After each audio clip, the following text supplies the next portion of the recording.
다윈과 월리스의 자연 선택 이후의 이야기와 과학사를 통한 과학을 대하는 방법에 대해서 알아보도록 하겠습니다.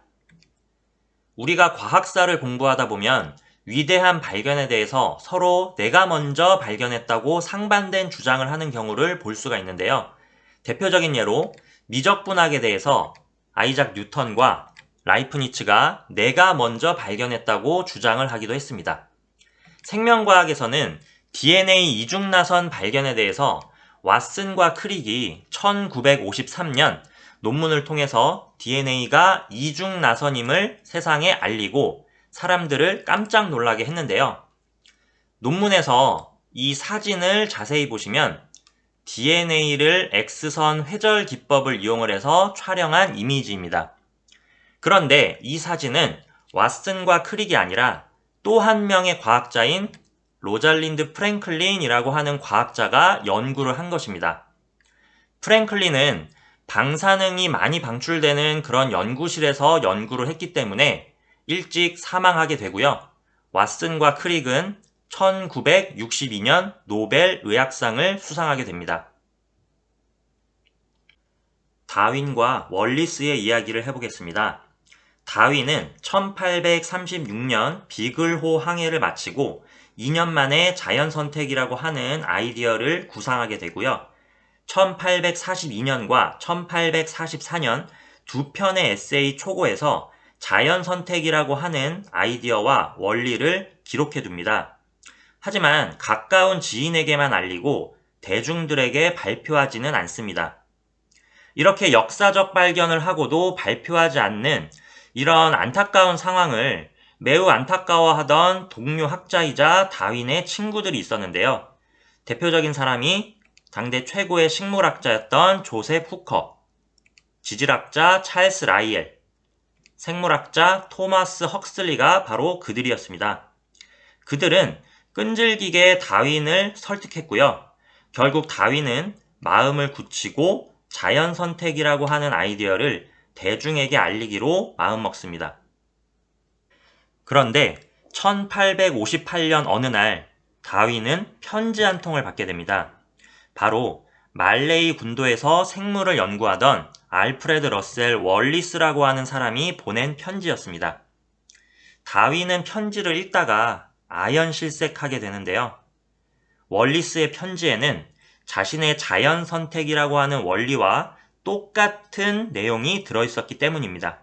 심지어 멜서스의 인구론을 인용하기도 했다고 했습니다. 너무 어처구니가 없었겠죠? 만약에 여러분들이 과학 전람회에 나가기 위해서 창의적인 아이디어를 내고 열심히 연구해서 소논문을 작성을 했는데 나와 똑같은 아이디어로 연구를 했던 다른 학생이 발견되었다라고 한다면 여러분들은 기분이 어떠실까요? 다윈은 아마도 이랬던 것 같습니다.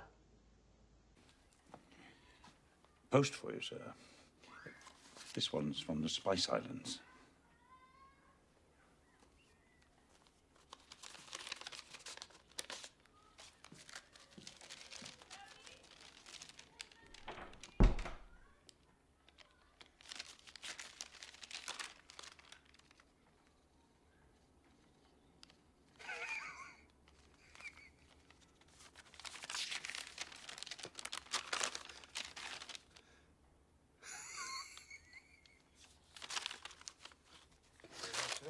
Hey, Mr.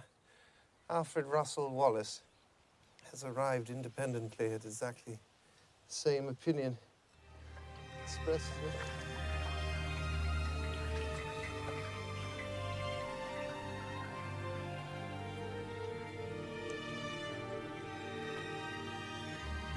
Get rid of them.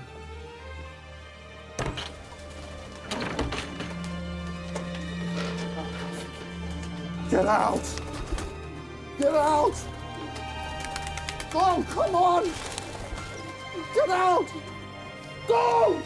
Go!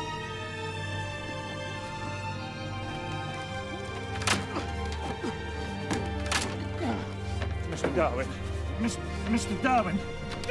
Mr. Darwin, sir. Mr. Darwin, I'll have Lewis dismantle it, sir. Now, Mr. Darwin. Still talking? That's That's good. Word had reached London you'd suffered an apoplectic stroke. Your enemies are celebrating at the Athenaeum. I have no enemies. This is the Wallace letter. Yes. Well, he has 20 pages. You have a whole book, or at least half of one. I intend to extract the other, even if it kills us Dear both. friends of mine. Your book will be our rallying point. No, it won't. There is no book. 동료들의 집요한 설득에 다윈은 한 번 더 결심을 하게 되고요. 그의 동료들은 1844년 다윈이 쓴 에세이와 1857년 다윈이 후커에게 보낸 편지, 1858년 월리스의 원고를 하나로 묶어서 공동 논문의 형태로 자연선택이라고 하는 원리를 학회에 제출하게 됩니다.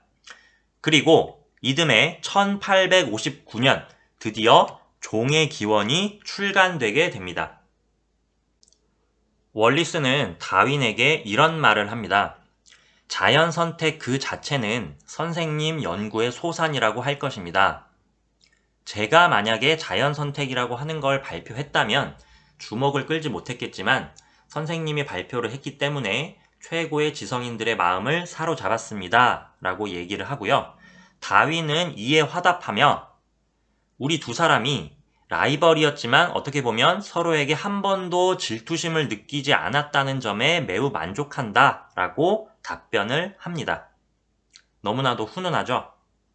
다윈은 1871년 인간의 유래와 성선택이라고 하는 저서를 통해 성선택 기작에 대해서 설명을 하게 됩니다.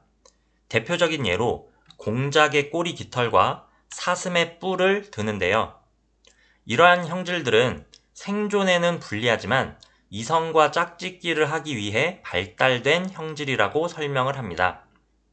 이에 월리스는 자연 선택으로 잘 설계된 생물인데 생존에 불필요한 특징이 있다고 라며 의아해하게 됩니다. 다윈은 당대의 많은 사람들에게 비판을 받았습니다. 따라서 종의 기원을 5번이나 판을 갈았고요. 최종판에서는 자연 선택은 진화의 주요 수단이지만 유일한 수단은 아니라고 생각한다 라고 이야기를 하고요. 이 소식을 들은 월리스는 격분하게 됩니다. 자연 선택으로 만물의 모든 것을 설명할 수 있어야 한다 라고 이야기를 하고요. 아마도 그는 자연 선택은 진리라고 생각했던 것 같습니다. 과학을 하는 데 있어서 진리라고 생각하는 것은 굉장히 위험한 발상입니다. 왜냐하면 고정관념에 사로잡혀서 창의적인 아이디어를 생각할 수 없게 하거든요. 월리스는 결국 넘지 말아야 할 선을 넘게 됩니다. 인간의 뇌를 연구하던 그는 뇌라고 하는 건 너무 복잡해서 자연 선택으로는 도저히 설명할 수 없다. 무언가 절대적인 어떤 힘이 있다라고 주장을 하게 되죠. 이에 실망한 다윈은 당신과 다른 생각을 가지고 있다는 사실에 유감스럽게 생각한다. 당신의 자식이면서 동시에 제 자식이기도 한 이 자연 선택이라고 하는 것을 너무 죽이지 않았으면 한다. 라고 비과학적인 생각을 하는 월리스를 나무라게 되죠. 진화생물학자 스티븐 제이 굴드는 월리스가 인간을 자연 선택의 체계에 포함시키는 마지막 용기가 없었고 너무 경직된 사고를 했기 때문에 결정적인 순간에 자연 선택을 버렸다라고 비판을 하게 됩니다. 결국 유연한 생각을 하고자 했던 찰스 다윈의 주장이 대중들에게 자연 선택의 원리를 더 널리 알리게 되는 그런 계기가 되었던 것이죠. 진화론에서는 생물의 적응을 기초로 설명합니다. 날기에 적합한 새의 날개, 수분 손실을 줄이는 선인장의 입, 체온 조절에 관여하는 사막 여우의 귀 등 환경에 대해서 여러 세대 적응을 하게 되고 더 많은 세대를 거치면서 유전자 빈도가 달라지게 되면 이를 진화한다고 표현합니다. 굴드는 본인의 저서인 판다의 엄지에서 무작위적인 변이가 적응이 아닌 부차적 기능을 한다라고 하는 것에 주목을 했는데요. 대표적인 예가 판다의 엄지입니다. 이 그림을 보시면 여기가 판다의 앞발입니다. 앞발이고 발가락이 5개가 있습니다. 그리고 여기 씨앗 모양의 요골 종잣골이라고 하는 뼈가 있는데요. 이것을 보고 우리는 판다의 엄지라고 하는데 실제 엄지는 아닙니다. 이 요골 종잣골과 주변에 있는 외전근을 이용을 해서 하나의 구멍을 만들게 되는데 그 구멍을 통해서 판다가 좋아하는 대나무 줄기를 쑥쑥 집어넣게 되고 그런 형태로 이파리를 아주 효율적으로 맛있게 먹으면서 생존과 번식에 유리하게 되었다라고 하는 것이죠. 판다의 엄지는 이런 기능을 목적에 두고 생긴 게 아닙니다. 무작위적이고 우연한 변이가 있었고 때마침 이를 먹이를 먹는데 잘 이용했던 것이죠. 굴드는 이렇게 서술합니다. 생물의 구조는 숨은 능력을 가지고 있다. 다른 기능에 사용될 수도 있고 이러한 유연성 속에 희망이 함께 들어있다. 굴드는 생물은 오랜 기간 정체하다가 갑작스럽게 진화한다고 하는 단속 평형을 주장했습니다. 리처드 도킨스와 신다윈주의 진화학자들은 생물은 점진적으로 천천히 진화한다고 주장을 했습니다. 처음에는 이 두 개념이 대립되는 개념인 줄 알았는데요. 사실 자연에서 벌어지는 진화라고 하는 명확한 현상을 다른 각도에서 바라본 것 뿐입니다. 따라서 이 둘은 현재에는 융합이 되어지고 있고요.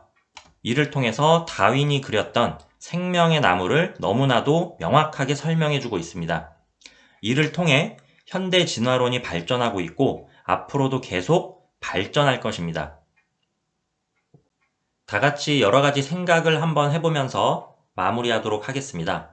첫 번째, 고정관념에 사로잡히지 않되 반드시 과학적 사고를 해야 한다. 이것은 월리스의 사례를 통해서 알아볼 수 있는데요. 다양한 생각을 하는 것은 좋습니다. 하지만 반드시 과학적 사고를 하는 범주 내에서 생각을 해야 되겠죠. 두 번째, 상대방의 의견을 충분히 존중해주고 소통하며 협력, 배려한다. 다윈이 당대 최고의 과학자들과 인적 네트워크를 형성하지 않았다면 종의기원은 나오지 않았을 수도 있겠죠. 세 번째, 창의적인 아이디어가 떠올랐다면 주저하지 말고 연구한다. 이 외에도 다양하게 생각을 해보면서 다윈과 월리스의 사례에서 여러 가지 배워가는 점이 많았으면 좋겠습니다. 이 영상은 판다의 엄지와 영화 크리에이션을 참고로 해서 제작하였습니다. 영상 끝까지 봐주셔서 감사합니다.